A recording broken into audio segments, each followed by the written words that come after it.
So this is the real kind of emotional weight that even those that were bellicose in their writings and their publications, when they were faced with making the decision themselves, even in an abstracted game, they tended to be more cautious. They felt the weight of decision making in a way. And that's something that you can't capture in an academic article or a policy memo.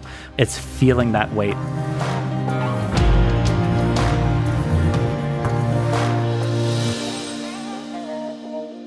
Welcome to My Nuclear Life. I'm Shelly Lesher. Today I'm speaking with my friend, John Emery. He is an assistant professor of international security in the Department of International and Area Studies at the University of Oklahoma.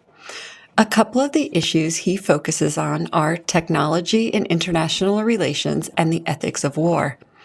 On this episode, we're going to be discussing a paper he wrote while a Stanton Nuclear Securities Fellow at Stanford. This paper was awarded the runner-up winner of the Jan Nolan Prize. It was called Moral Choices Without Moral Language, 1950s Political Military Wargaming at the RAND Corporation. I'll leave a link to it in the show notes. What you might find interesting is how the description given here by John will sound very familiar after watching Failsafe. See if you notice.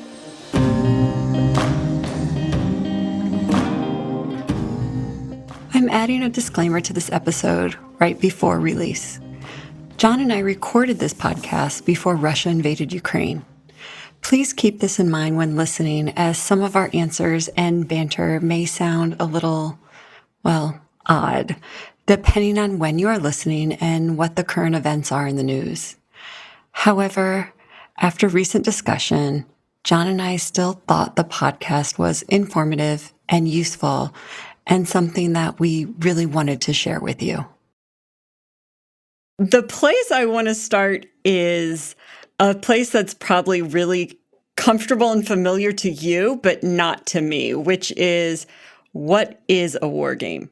If it helps, I did a little poll from some friends, and I asked some science people and some not science people what was a war game. And some people thought of the movie, so the war game movie from the 80s. A couple people asked if it was like Risk, but kind of close. Yeah, sure. You can consider that a war game, sure. Okay. I think someone had a pretty close response, which was a place to work out scenarios and spitball different ideas about what would happen. That would be closer to my definition. Okay. And then someone else said a place where people try to one-up each other. That is also a big element of it. Okay, so some people came kind of close? Yeah, and again, depending on how broad or how narrow you want to make the definition, I guess I'll kick it off by giving you the definition that one of the RAND mathematicians gave for what they envisioned a war game to be, and then I'll give you my take on it. So Olaf Helmer of the RAND Mathematical Analytics Division said that whenever we are wargaming some aspect of military warfare, we're doing so for a substitute for experimentation.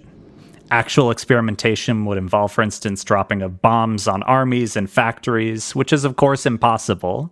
So we set up a model situation by way of numerous analogs to simulate a real situation as close as possible. So that's his narrow definition, which I don't like. Okay, why don't you like that definition? It's too narrow? It's way too narrow, and it sets up too rigid of a game with very structured rules, and it implies that games can tell you something about the reality and what will happen. It can predict the future rather than give you insight. So games are not necessarily predictive. At that time, though, did he kind of set it up thinking that his game would be predictive? 100%. Okay. They thought that if you could simulate and get the mathematical modeling just right and eliminate human judgment, that you could predict the future of the Cold War. But wouldn't that just be a computer? That's basically what they were prefacing, was computers. And they basically said, once we can eliminate the humans, we can move that onto computers. Wait. Yeah. Okay. But I'm pretty sure you just described a movie from the Cold War. Eliminating the human element, and I'm pretty sure you just described Failsafe, actually. Well, if you can completely eliminate the human element, that's the doomsday machine. Yeah, Getting rid of the true. human elements in there. Humans are viewed as the weak link in the cogs of the war machine. But the definition I like is a little bit broader, and I borrowed a bit from Peter Perla, who's known in the wargaming community. But it's really human interaction to examine human decision-making. So humans are put into different types of scenarios, and war games have rules.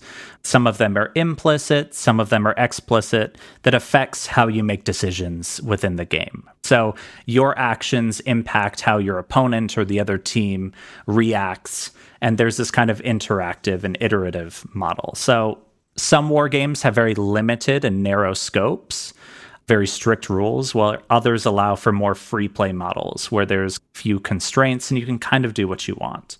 But I think the key for a war game is that it has to kind of immerse human players in a competitive environment with various sets of rules to grapple with the potential consequences of their actions.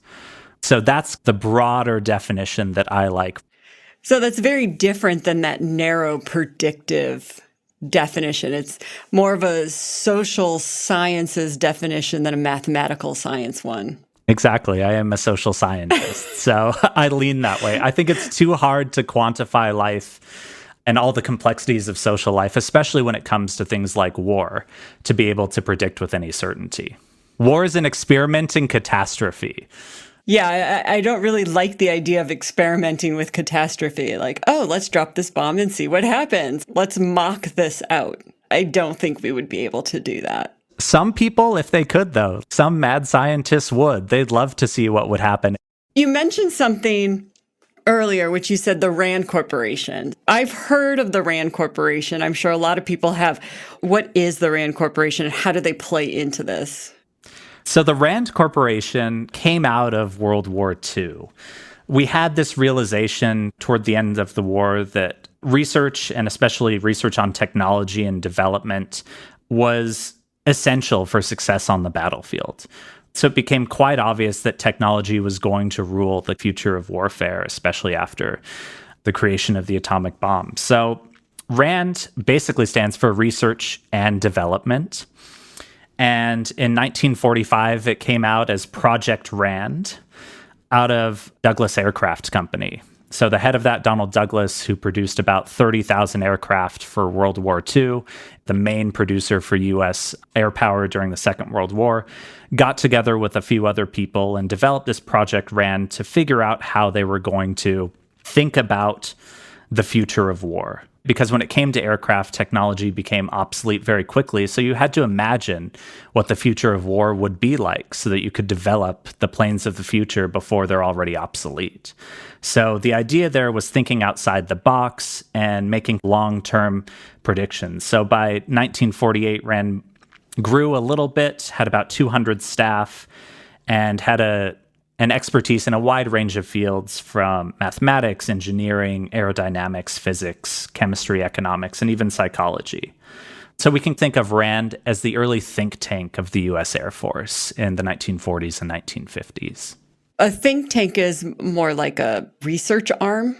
Yeah, like a research arm, and thinking about weapons procurement, different things like how to best efficiently order warfare. So where do you want to have strategic bases in order to maximize potential destruction against the Soviet Union, things like that. So really thinking about the feasibility of satellites, of early intercontinental ballistic missiles, which ironically in the early archives were abbreviated IBM, but then they had to change it to ICBM once IBM computers started becoming a thing in the 50s. So that's the origins there. So I was really confused in the archives early on. Like, wait, what about what? Computer IBM missiles? Computers, What? Computer missiles. Yeah. So the think tank then, did they actually do experiments I would think of like accelerator experiments or experiments like physics experiments? Or was it mostly think experiments like research in that way, like analysis? It was mostly research and analysis. I'm not sure what the physics division actually did, but I know they were really essential for early thinking about the feasibility of satellites in the 1940s and things like that, and the early development of missiles. So basically working on the mathematics of what missile trajectories would look like, what satellites would look like. Okay. I'm just trying to get a picture in my head of Rand and what it's like. So it's less like a Livermore or Los Alamos and more like a bunch of people in a massive office building, thinking and analyzing and talking about things and thinking about war. And then maybe if they had an experiment they wanted to do, then maybe outsourcing that somewhere else. Outsourcing that to somewhere else. So some of the things they did, especially early on, was they were looking at hypothetical modeling between dueling fighters and bombers. So some of the early systems analysts at RAND, like Ed Paxson and Edward Quaid, were thinking through a large series of equations to try and get the right kind of fire control systems, fighter pilots, bombers, building these hypothetical scenarios to where you could have a, quote, 60% hypothetical kill rate based on this. And they would look back to the World War II data and see that in the empirical reality, you would only get that about this optimal scenario about 2% of the time, and they couldn't figure out why. And they quickly realized that it was because fighter pilots are humans. They're not going to go into the optimal angle because that puts them at risk. So they're going to take a shot and then go away and move back. So they were missing all of these human elements as they were trying to create the equations to solve the universe, so to speak. So I think when most of us think of RAND, we have the caricature version, either from Fred Kaplan's book, The Wizards of Armageddon, or the Thermonuclear Jesuits, all of these names that became popularized, especially with Dr. Strangelove. Yes. Right? The kind of mad scientists. Yeah, yeah. So let's put the two of these things together. You researched war games in the Cold War at the RAND Corporation. Right. When I went into the RAND Corporation, I was just trying to get my dissertation done. And the main body of my research looks at contemporary technologies of wars, like drones, machine learning, AI. And one of the big problems I had with a lot of that literature is everyone's theorizing this hypothetical future of war, and they're not really basing it off of any empirical data. And so I was thinking back to the early Cold War period and wanting to look at nuclear weapons. And I went to RAND to see how did they think through the future of war. You don't have any empirical, thankfully, realities of what a nuclear exchange would look like.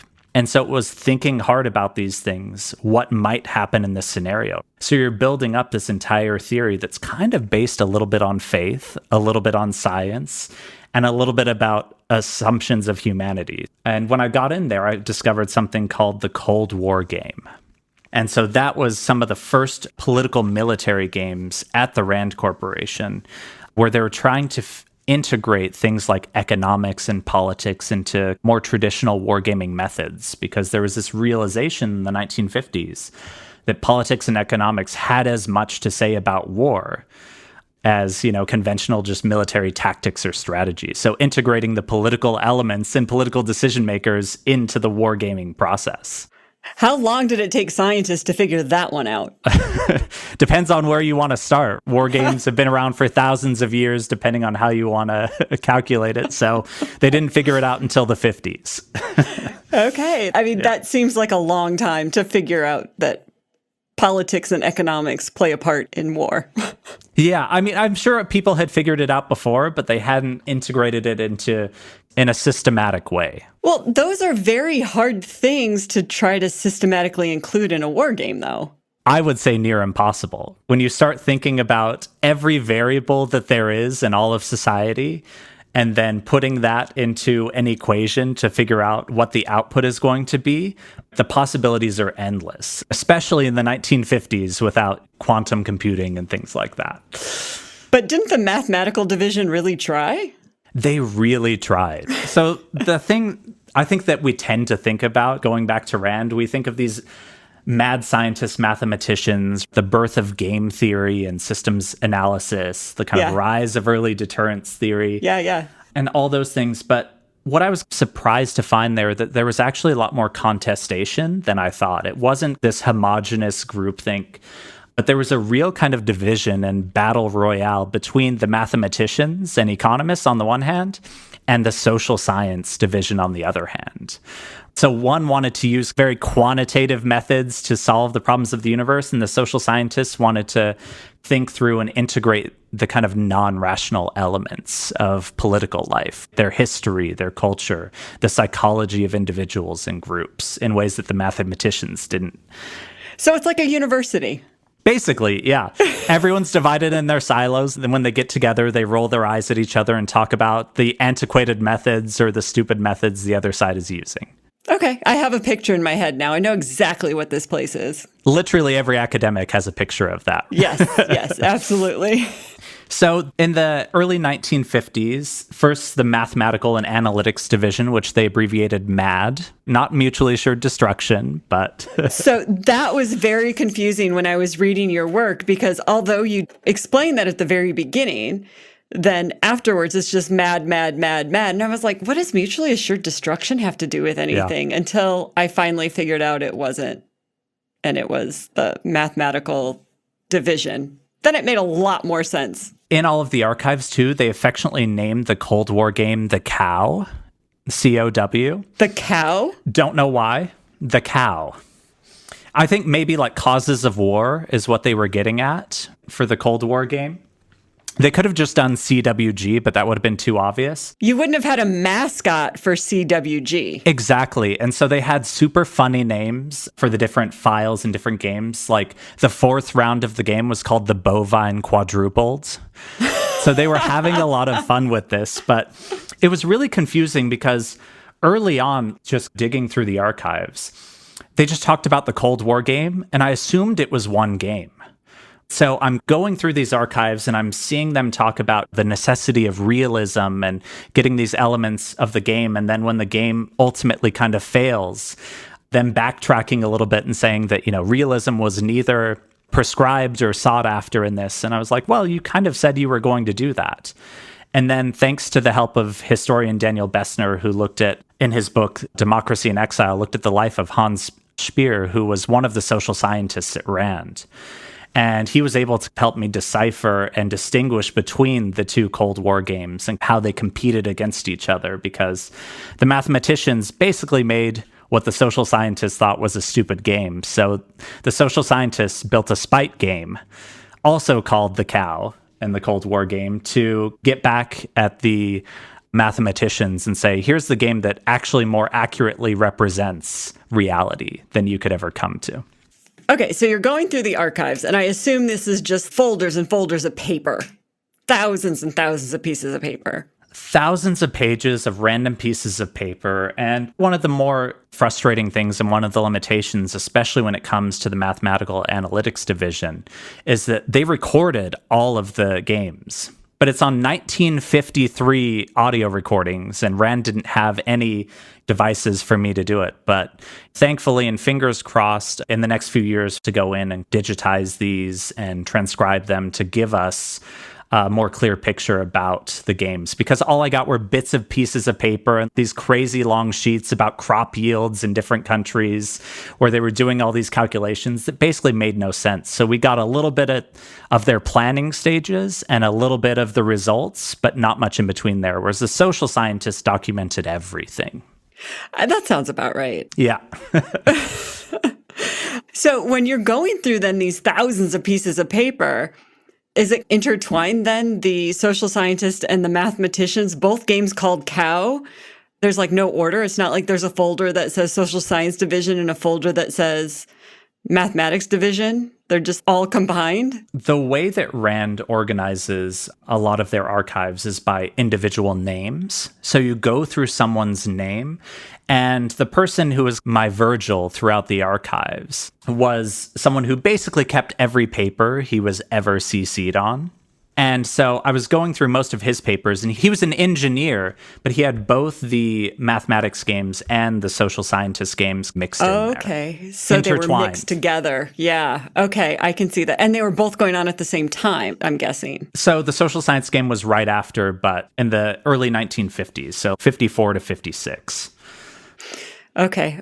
And then, of course, you didn't have the names of who was playing what game, and then, of course, you didn't know everyone who was on the team that would be sending out memos. Right. So it was Thankfully, the archivists at Rand were absolutely fantastic, and they were able to get me all of the documents I needed. So the real slog wasn't necessarily in the archives. It was afterwards trying to piece it together. And again, Daniel Bessner, historians are a political scientist's best friend. They're trying to help you piece together and give you that timeline through the chaos. So this is the part of research that I like, even when I do my physics research, is I like the puzzle. That's what I really like about analysis. And what you're describing is actually that. It's a giant puzzle that you have to figure out. Yeah, you feel kind of like a detective a little bit. Yes. You're going through all these things and you're trying to create this puzzle and narrative and understand what's going on given the limited pieces of information. But I think what I found most fascinating about this was everyone that I've talked to and all of the feedback I've got on this paper from all different types of people, from physicists to social scientists to historians and just policy people, they all read in their own understanding of it, and they all see themselves and debates within their disciplines play out in this competition of Cold War games together. It's just been really fun to hear all of that feedback and see what was going on there. Because what you really see between the mathematical analytics division and the social science division here were really the first concrete attempts to gamify the nuclear world. What would nuclear exchange look like between the US and the Soviet Union?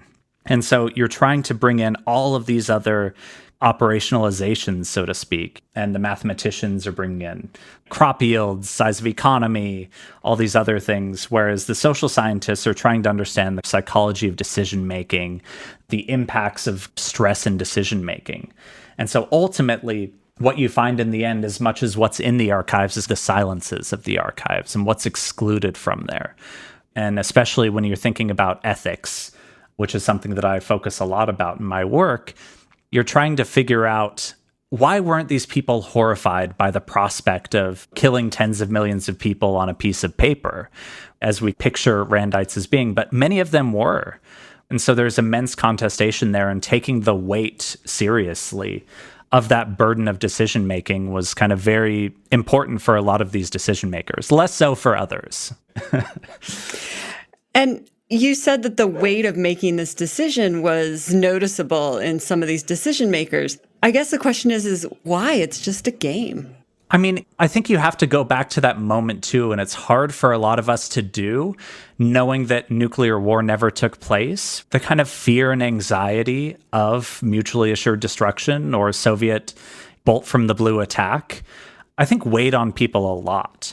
And so you saw in some of the early calculations at Rand, someone like Jim Lipp was thinking about a hypothetical hydrogen bomb, and they were doing laydown circles over the Soviet Union, and he would see the blast radius of a 5 megaton bomb, and he was, in his calculations, would find that you would kill 35 million Soviets, and no one had done that before on a piece of paper. So it caused him to nearly throw up and ask to be taken off the project. Whereas those like Herman Kahn, who's more famous and, allegedly the Dr. Strangelove figure at Rand, coped with that with gallows humor, and actually did stand-up comedy in in Santa Monica at the time. Really? Is this kind of big gregarious character. There's a great book called The Worlds of Herman Kahn by Sharon Tamar Gabrizi that really goes into the nuance of him. But, he was known for casually talking about killing tens of millions, and that the old people should eat the radioactive food first because it'll affect them less, and radiation's not a big deal. So you see that play out. But one of the early Randites, Albert Wohlstetter, also talked about, when reflecting on his life in some 1991 interviews, said that when a man spends years of his life in an attempt to think soberly and professionally about the enormous disasters such as nuclear war, even though his objective is to avoid them, it's possible that he might become callous. There's nothing essential or inevitable about such a process, and the function as a whole is nonetheless humane. So people dealt with the stress and the anxiety of a moment in different ways. Some were very humorous and abstracted away as much as possible, whereas others wanted to really lean in and feel the weight of decision-making in a way that really played out in the social scientific game. They really felt the weight of decision-making, and they were exhausted after play. So there's a lot of great quotes from that. Whereas the mathematicians seemed to be having fun with it. Because nuclear war was so abstract, it wasn't about killing people, it was about moving pieces on the board. Whereas some of the social scientists were thinking, okay, this is millions of people dead. What does that mean? But that goes to the point of what the mathematicians wanted, is they wanted to take that human element out. So correct. They didn't want them to feel anything. Right. They wanted to treat humans as if they were a black box, cold computer, cold, rational, calculating individuals where human judgment could be eliminated.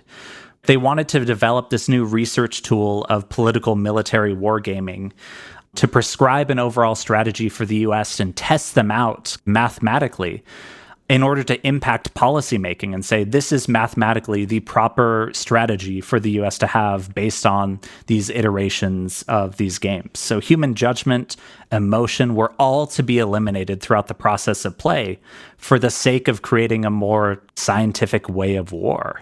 This is kind of a thread all through the Cold War. I would say even beyond the Cold War. I mean, that's the allure of AI and warfare today. You can eliminate human judgment, human bias, panic, fear, discrimination, all of these things. But what you forget is that you're not eliminating human judgment. You're just burying it in the assumptions that you make, either in the algorithmic code today or in the operationalization of your variables back in the 1950s. The mathematicians were making a lot of assumptions about the Soviet Union that would have turned out to be wrong, and a lot of assumptions about the rational calculations of individuals under stressful situations and what they might do there. That had it played out in the real world, it would have been very, very different than the neat and tidy modeling. What were some of the assumptions that they were making about the Soviet Union at the time that were just wrong? It's hard to say exactly, but I think that we had this kind of mirror image vision a lot of the Soviet Union. We assumed that they would make the same decisions and calculations that we would, but there was a recognition by some of the social scientists especially that Soviets may be thinking on a very different time scale. You don't necessarily have in a more authoritarian type of regime the same limitations as democracy. Soviets can choose what news leaks out to their public, whereas the US could have political pressure from the population, from Congress, kind of all of those elements wrapped into it.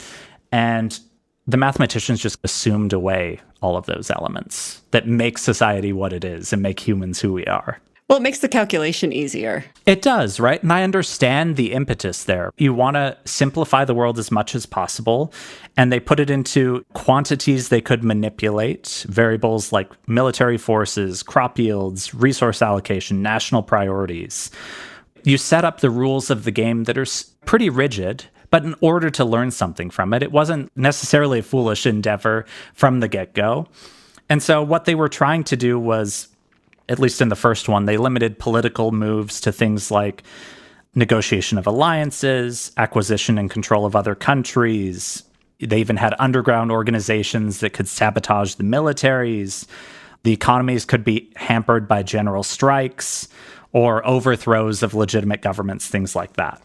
Whereas their military rules permitted them to acquire foreign bases, have peacetime deployment of military forces, then conventional and kind of all-out atomic warfare. So you had these kind of limited moves that you could make, but we're trying to encompass the whole of society conflict. The idea was to treat humans as if they were a computer. So Alexander Mood, one of the early mathematicians, what he said is computers would solve the problem of gaming the world. So in 1954, listen to this and see how similar it sounds today. Oh, no. He said, quote, "Modern high-speed computers will enable the number of factors which can be included in a game to be increased tremendously, if necessary, without adding complexity to the game from a player standpoint. The computer can be made to make a host of minor decisions on the basis of certain general instructions from the players." So the ultimate goal of the MAD game was to expand gaming at RAND toward a more computer-based gaming with human-computer interfacing in order to quantify the uncertainties of the nuclear era and bring certainty and order to the kind of chaos and uncertainty of nuclear holocaust. It does sound like a mathematician, though. I mean, you really do want to bring some sort of certainty to chaos. Right. And I get the allure there, but the assumptions you make in doing that can lead you astray. There were some great documents that I found there about the early computers that they were using that were so fascinating because early on the computers were kind of being used and the mathematicians were literally training the computers at RAND in order to improve them, to do things like ICBMs, moon rocket computations, missile trajectories. But then later on, as the technology started to go up and the price started to go down, they were able to integrate computer-based wargaming exercises into it. I think, again, as you were mentioning, I don't think that we can possibly get our head around how imminent people thought nuclear war was at the time. Right. It's that immense uncertainty that's hard to do. It's like just last week, I had to teach my students about 9/11 because they weren't born yet. And so they know what 9/11 is. I showed a 10-minute montage of what was happening the day that it was happening to feel the weight of that, to get a sense. And then I put them into a simulation of how to make decisions under those conditions. But it's just, you can't understand it. And that's where you just have to come from a place of empathy. So admittedly, I was heavily influenced by Carol Cohn's work on sex and death in the rational world of the defense intellectual, which if you haven't read, you absolutely should. I have not. But her work basically looked at the 1980s defense intellectuals, especially nuclear defense intellectuals, and made the case that they talk in such abstract terms and use hypersexualized language. And, oh, absolutely. Yeah, and that's still very true today. It is. And it's so abstract that you can casually discuss killing tens of millions of people, but these aren't bad guys. They're funny, they're affable, they're interesting people that you want to spend time with. So there's this kind of allure but repellence that goes on there. And so I went into RAND with my own positionality and biases, thinking that I was going to find a bunch of cold, detached people talking about gleefully killing millions. And so I was quite surprised and shocked to see the intellectual curiosity, the diversity of thought, and the pushback that the social scientists gave to this abstract theorizing. So I want to go back to the 9/11 thing that you mentioned. So I was an adult when that happened. And I mean, anyone who was alive during 9/11 remembers it. And just thinking back about what I remember and what I went through and all those emotions and feelings, and then trying to explain that to someone who wasn't around is near impossible. Exactly. And then for me, then to think back to the Cold War and having to try to understand what someone was feeling and the emotions that they were going through for themselves and their family would have been probably even greater because that was a decades-long threat. Duck and cover, get your bomb shelter, like get your gas masks. That was generational. And it was also a time that we had a lot less information, and information was so much more controlled than it is, or it was during 9/11. So I think that's a really good parallel. You can try to explain it, but it's impossible. It's absolutely impossible. And so that's where you have to come in as much as you can from a place of empathy to put yourself in their shoes and see that it was not uniform or homogenous in the ways of thinking, but genuinely trying to grapple with these things. And so, I always went back and forth because am I giving them too much leeway? Or am I not giving them enough leeway? And that's something that I really had to navigate throughout the process of how much leeway do I give them and how much do I critique them from my positionality today? I think both, because you're going to have that variation of people. You're going to have people that think it's a joke, and you're going to have people that are convinced they're going to die the second they walk out of the house. Yeah. I mean, it's a variation just like it is now. It's true. To really kind of understand and grapple with it, you have to experience it yourself. And that's one thing where I think wargaming is actually quite powerful, especially the physical play of wargaming, is that it puts you in that decision maker's seat to where even though it's a game, you're faced with the real life consequences that you have to see yourself rather than just reading about it in a book. It immerses you and engages psychology and your emotion and your intuitions in a way that normal reading or even a film wouldn't do.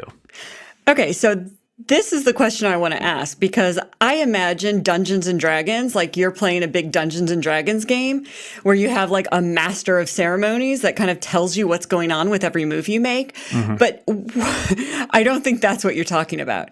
So what is the physical play of a war game? Like, walk me through what would happen. How many people are involved? Are you sitting at a table? Is it days long? Like, what does it look like? Yeah. So again, it always varies based on the game you're playing. Okay, but just take the social scientist game. Do the one you like best. Okay, we'll go with that one.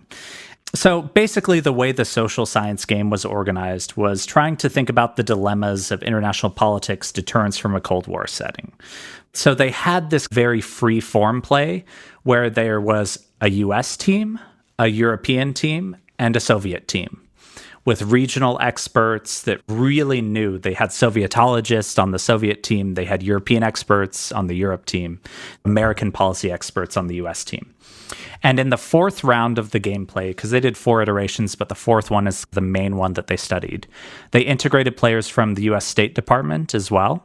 And basically what they did is it was over 2 weeks long, full time. So they projected US policy a couple years into the future and were estimating what would go on, say, if there were escalations in Berlin or in the Eastern Bloc, and how the US would handle it. And so the goal was to have a more holistic view of strategy that integrated both military and political actions. And so you're thinking about this free form play and the types of things that matter, but they didn't want to limit it to just that.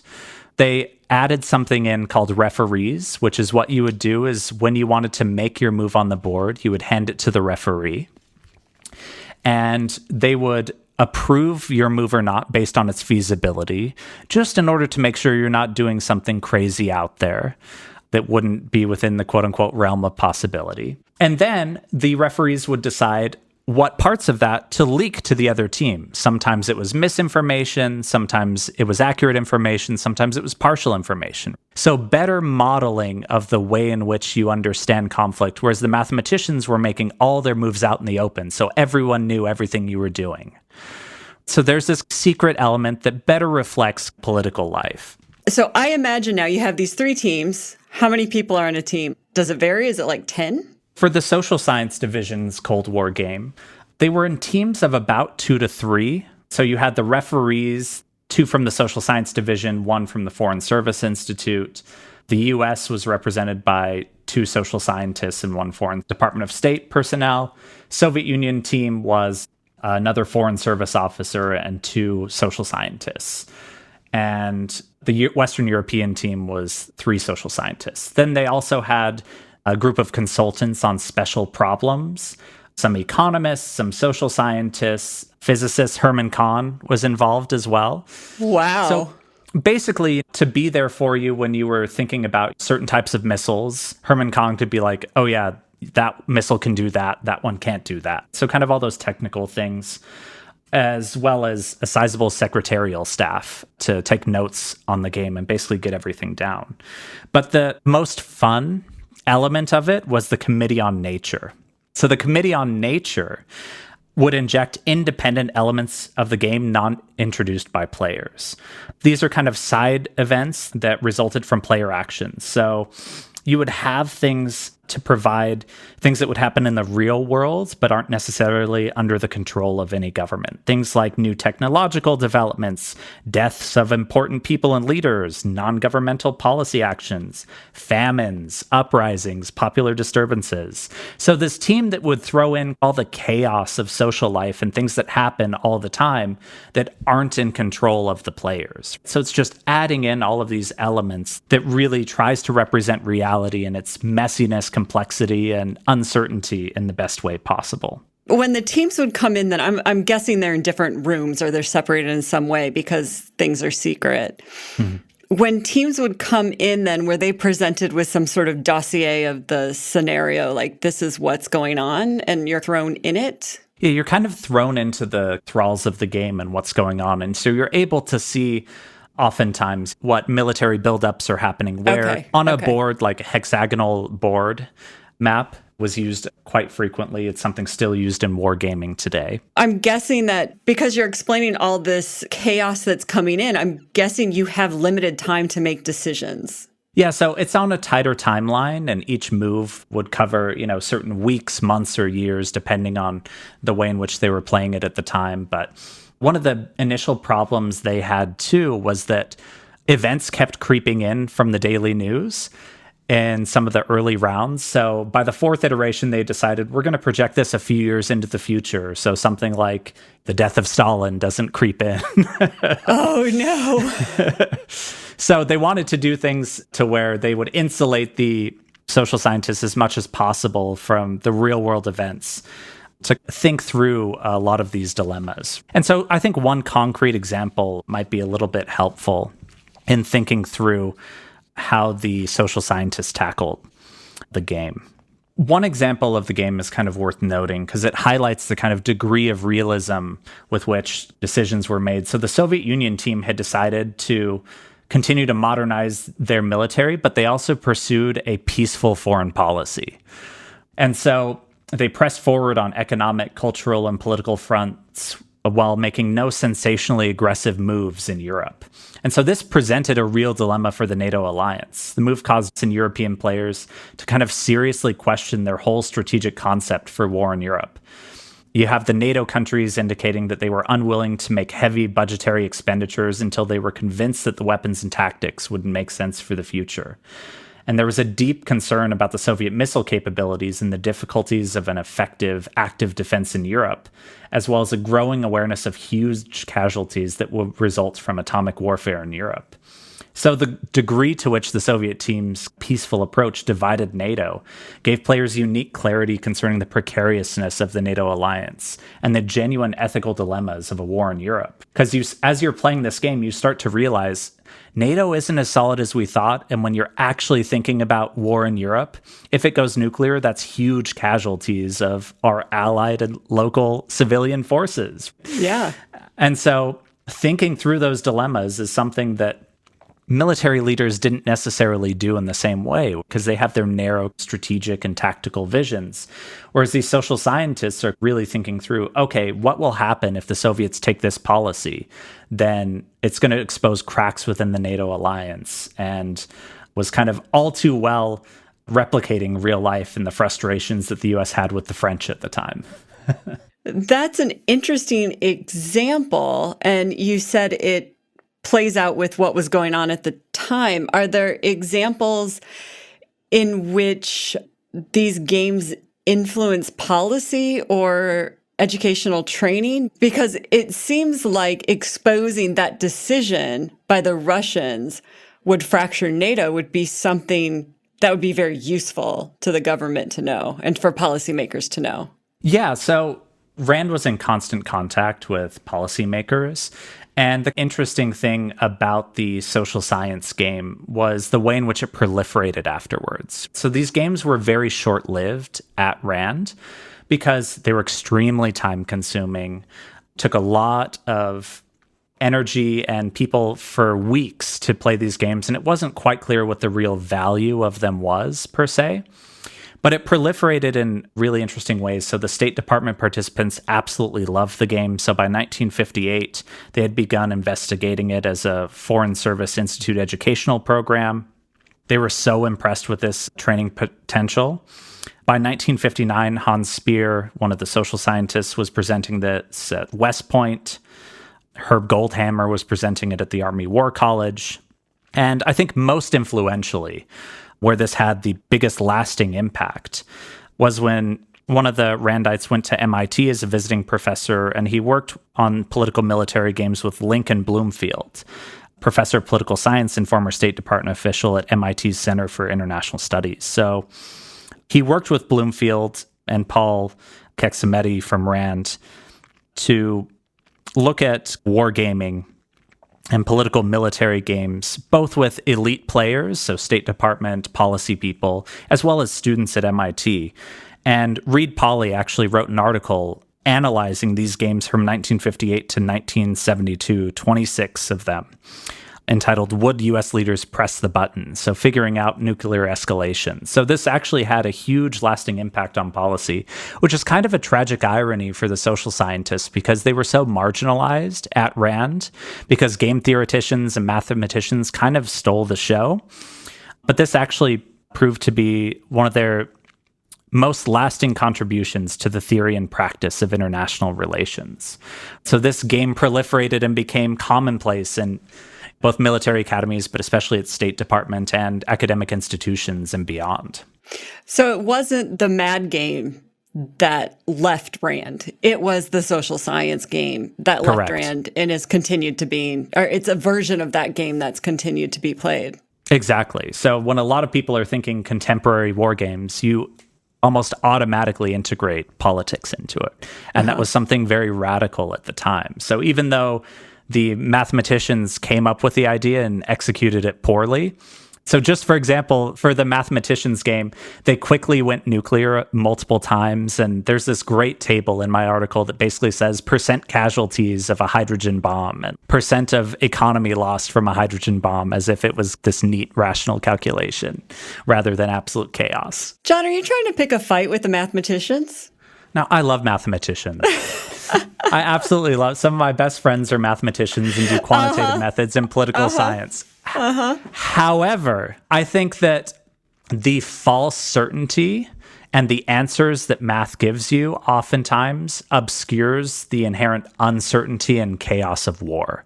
So I think trying to solve the problems of war and find a scientific way out of the dilemmas of warfare neglects all of the political, economic, ethical implications that all come to bear on this.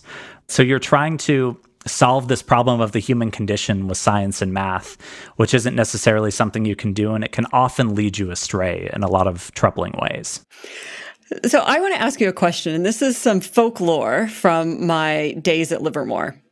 Okay. The lore is that people who know the most about what a nuclear weapon could do are the last ones that would call for using it.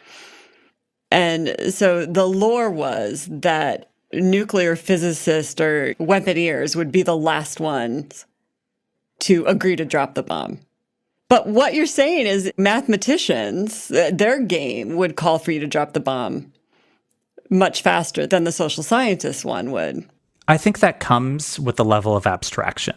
And so mathematicians who aren't physicists, and I think Herman Kahn is a unique exception here who's all in his own world. Just like Teller was. I mean, Teller exactly, was. Just like Teller and, I mean, pretty much any of the early physicists. You know, there was a deep divide amongst them too, which you know better than I do. But I think the level of abstraction enables you to make these quote-unquote rational decisions without actually understanding the implications of those decisions. And so I think my big, broad argument when it comes to ethics of war and technology and all these things is that the level of abstraction disengages your moral and ethical intuitions. Emotion is a central part of decision-making, and all of the rational analysts and computerization of things tries to eliminate emotion as a negative, when actually emotion also generates things like empathy and pity and recognition of a fellow's humanity. All these important things that actually factor into decision-making. And that's one of the key insights from the SSD game, is the centrality of emotion to decision-making. As we move further away from the dropping of the bomb on Hiroshima and Nagasaki, and as those who have experienced it or remember it, we're losing them. As the testing has gotten further and further away, there are going to be less and less people on this earth that know what a nuclear bomb does. Do you think that we are going to be in a position where people are going to lose that emotional attachment to the death and destruction that a nuclear weapon can bring? I hope not. But I'm also a pessimist. So I think it's very likely. But I think one of the big things to come out of the early humanitarian conferences for the Treaty of the Prohibition of Nuclear Weapons was the kind of sharing of these stories of the surviving Japanese victims of the atomic bombings. And I think this is where the role of teaching very much comes in order to share these stories with our students for them to understand, because you can pretty much go through the kind of myths of the atomic bombing that we were all taught in elementary school and high school and things like that. And Alex Wellerstein does a great job of deconstructing some of those myths and just taking your students through that. And, I have my students stand up on each side of the room and say, were the atomic bombings just or unjust? And argue with each other back and forth and make their cases. And then we show them the original documents to basically say, the discussion wasn't this kind of big moral weight about whether or not to bomb and all these things. It was which city to bomb. The assumption was we built them, we're going to use them. And then same thing when it comes to this artificial discussion of casualty estimates after the fact. 2 to 5 million. Are we going to sacrifice 5 million of our soldiers and millions more of their civilians rather when we could end the war quickly? But then if you look at the 1945 military assessment, they only estimated 10,000 casualties. This was a post facto justification once John Hershey's Hiroshima came out. And you saw the horrors that nuclear bombs presented. So just having the students read the original documents of trying to understand which city to bomb, debating between Kyoto and Hiroshima.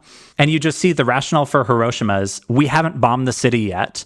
And the mountainous areas around it will concentrate the blast so that you can see the true effects of it. So very detached from this morally weighty decision that Truman constructed after the fact. And as a side note, John Hershey's Hiroshima should be required reading in middle school. Absolutely.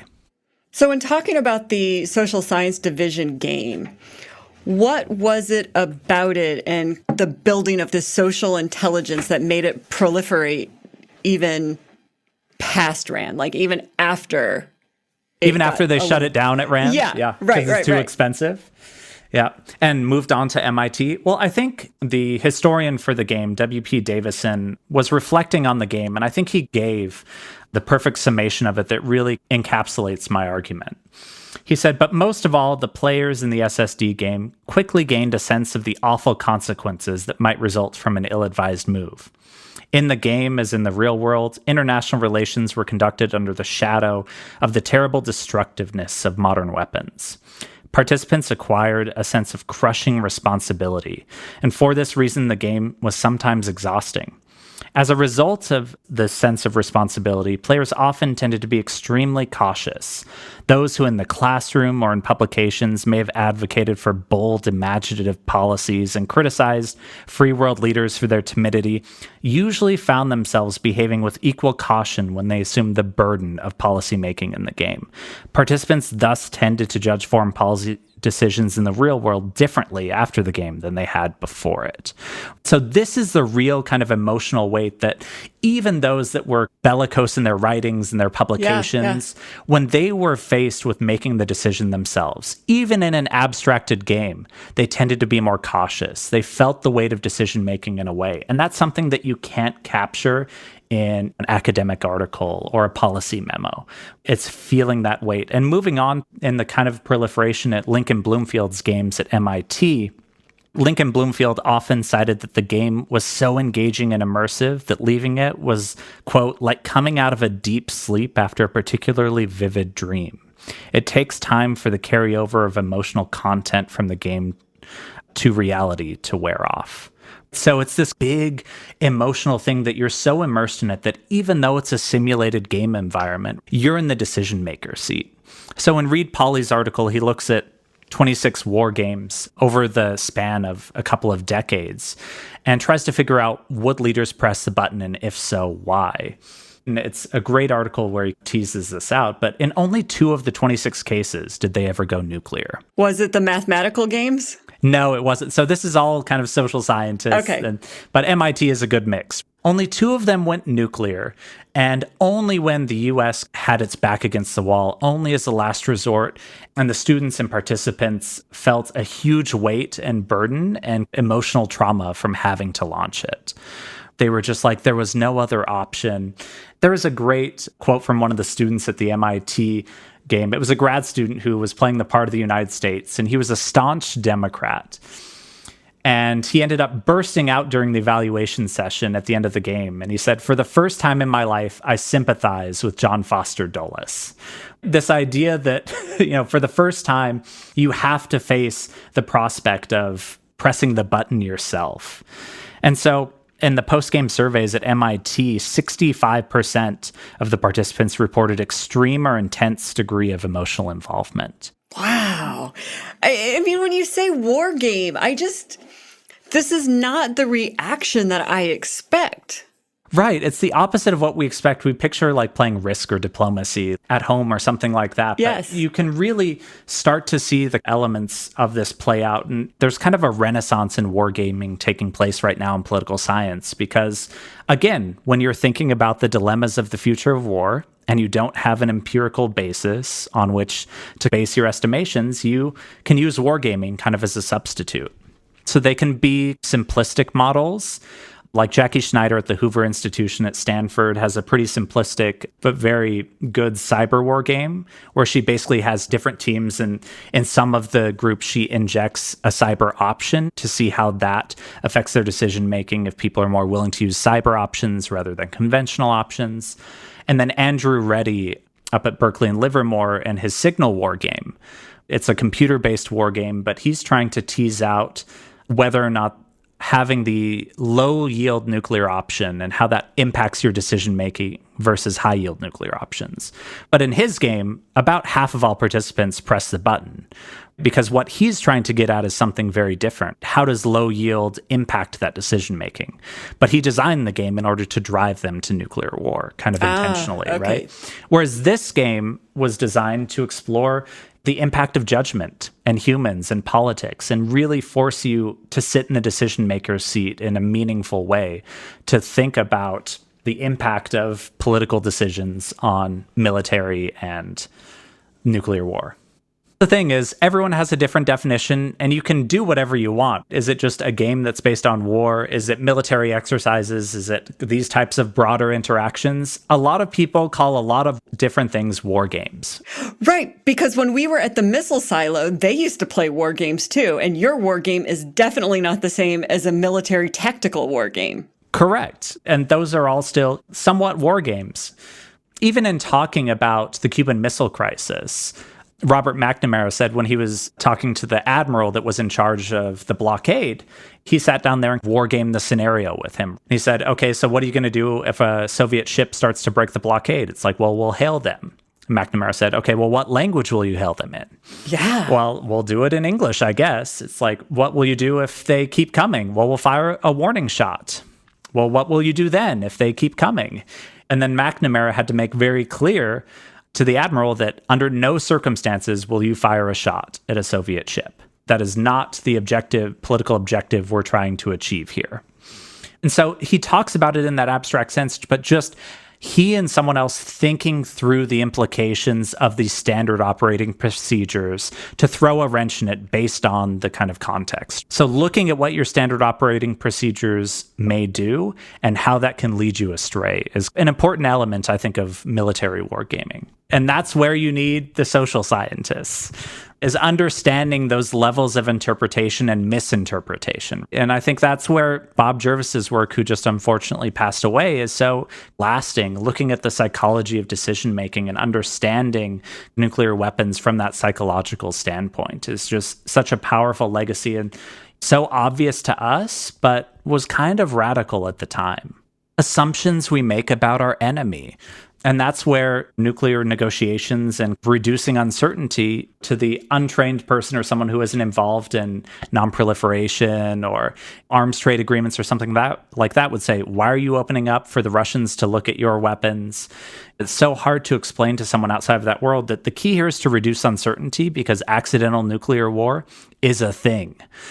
And that's one thing, even in thinking about the unthinkable, at Rand, a lot of things that they missed, even with the Committee on Nature and things like that, was things like accidental nuclear war, misinterpretation, the radar showing thousands of missiles coming in when it was actually just a program running, and the Secretary of Defense getting a call in the middle of the night. Bill Perry talks about that story in his memoir, how he got a call in the middle of the night and they were basically debating whether or not to wake up the president, and then you have 7 minutes to decide whether or not to launch all your ICBMs because use it or lose it. It's, oh man. Terrifying. It's terrifying. And I think all of that was for you just to get a soundbite of me saying, John, we need you. Thank you so much. It's always interesting to especially like see students who aren't exposed to these types of things before and to really hear it from the mouths of the decision makers. When I say something like, hey, we should eliminate nuclear weapons, or we should get rid of our ICBMs, they're like, you're crazy. When you hear Henry Kissinger going, we should go to zero, people are like, oh, wow. If he went to the brink and thinks that, or, Bill Perry, former Secretary of Defense, saying, we need to get to zero as soon as possible. But since we can't do that, we need to get rid of ICBMs. I have a quote from your paper that I really like. Okay. Which kind of goes towards what you were looking at in the first place. And it surprised me when you talk about war games, because like I said, I didn't really know what war games are. I have a much better idea now, thank you.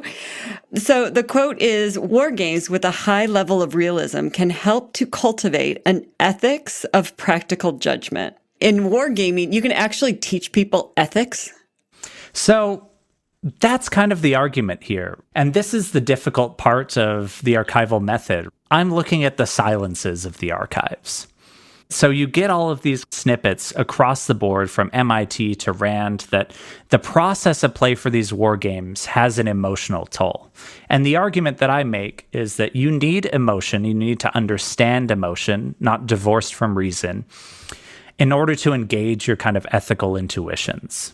And so rather than writing a paper on it or having a highly, highly abstract view of it, that even forcing you to play a game that's somewhat abstracted, but it has this high level of realism, it can actually engage your ethical intuitions. You're feeling the emotion, the weight of the game, and it's a more accurate representation of how decision makers might act under the stress or political pressure of moments like this, rather than an abstract iterative game that mathematicians say this is the ideal type scenario. And so I think the role of emotion is central to that decision-making process. And a lot more people are integrating ethics and these kind of discussions into their games now. So the title of the article, Moral Choices Without Moral Language, they never actually talked about ethics. They didn't talk about morality because it was deemed to be something for the private sphere. And this gets to a lot of the gendered elements of reason, emotion, that long-standing Enlightenment BS about the separation of them. Oh, right, because emotions are women's things. Men don't have emotions. And that's what Carol Cohn really gets at, too, in the kind of sex and death in the rational world of the defense intellectual, is that you abstract so far away that you construct this entire reality of nuclear deterrence. Take the concept of limited nuclear war. It's an abstract conceptual system that you can achieve by computer modeling, where hypothetical, calm, rational actors with sufficient information know exactly which weapon to use and which opponent and which target, what megatonnage was dropped on you. Our rational actors would be free of emotional response to being attacked, free of political pressures, free of all the myriad of factors that impact human decision-making. You create this perfect mathematical world when you construct something like limited nuclear war that has no empirical basis. Whereas when you want to raise something like the suffering of individuals under nuclear testing, the suffering of those that were killed and maimed and in the bombings of Hiroshima and Nagasaki, is unprofessional. It's emotional. It's not of the sort of things that we should be talking about in these circles. It's a high kind of politics that we're talking about. So you have to judge these nuclear deterrence theorists by their own internal logic, not necessarily of the empirical world. So they construct a world in which they have the answers. And that's a highly, highly gendered world that's abstract and devoid of this kind of emotion. And to bring in emotion is seen as feminine and not the questions that we're trying to ask. You get dismissed very quickly if you try to bring in the human elements of it. Your paper is very on point in today's world as we are discussing ethics around technology of self-driving cars, and we're discussing the ethical decision-making around programming and AI. Yeah. What can we learn from these war games and what happened in the 50s? What can we learn from that as we look ahead?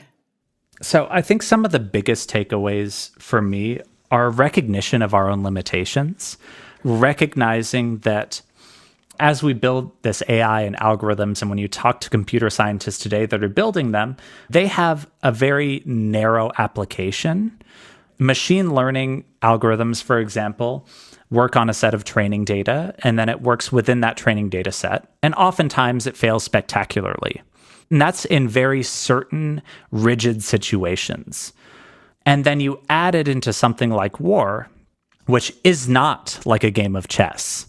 Because in war, you can decide that the rook moves diagonally or that you're no longer playing chess.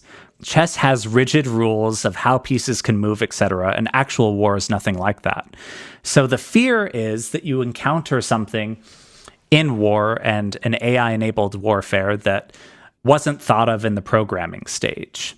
And how humans interact with that, even if you have a human in the loop, then you have to get to the psychology of human-machine interaction.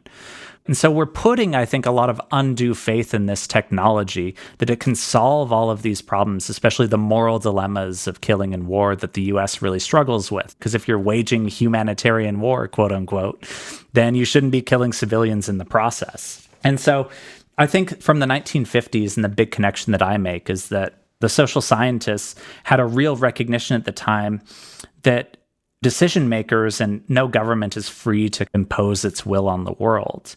If you look at world political history, you have tons of examples of Pyrrhic victories or situations that you thought were defeats in the past that ended up being blessings in disguise. And so you have all of these elements that go into it that can't necessarily be quantified or pre-programmed. So we can talk more about self-driving cars if you want, because we can go down that route. Good. That's good. I think a lot of the lessons that we learn from this, and I hope that everyone gets something out of the paper when they read it, but I think some of the lessons are to really have a bit of humility and understand that whenever we abstract the world and all of its complexity, you're using judgment. Human judgment goes into how you decide to quantify things, how you decide to program that in the algorithm or in the AI. And that has consequences. And so I think we have this helpful illusion today that AI can solve our ethical, political, social dilemmas, that people who are making money off of this are more than happy to sell a bunch of snake oil. But a lot of it is really snake oil. AI has very narrow, limited applications in a lot of spaces, and it won't solve these dilemmas. We can't escape from the human condition just by sciencing our way out of it. We have to grapple with the weight of deciding to kill in war. When is it justified to kill in war is a big question, right? Sometimes war is justified, oftentimes it's not. And I think if we remove ourselves one causal step from the act of killing, then it just enables even more and more atrocities. Thank you for listening to this episode, and thank you so much to John Emery for his time. If you would like to hear us talk about our visits to the Chernobyl nuclear power plant exclusion zone or other things we discussed, head on over to our website at mynuclearlife.com to find out how to sign up for bonus content. If you would like to send us a comment or a question, use mynuclearlife@protonmail.com. To help other nuclear geeks find us, leave a rating or a review on iTunes or wherever else you can. Until next time, I'm Shelly Lesher, and this has been My Nuclear Life.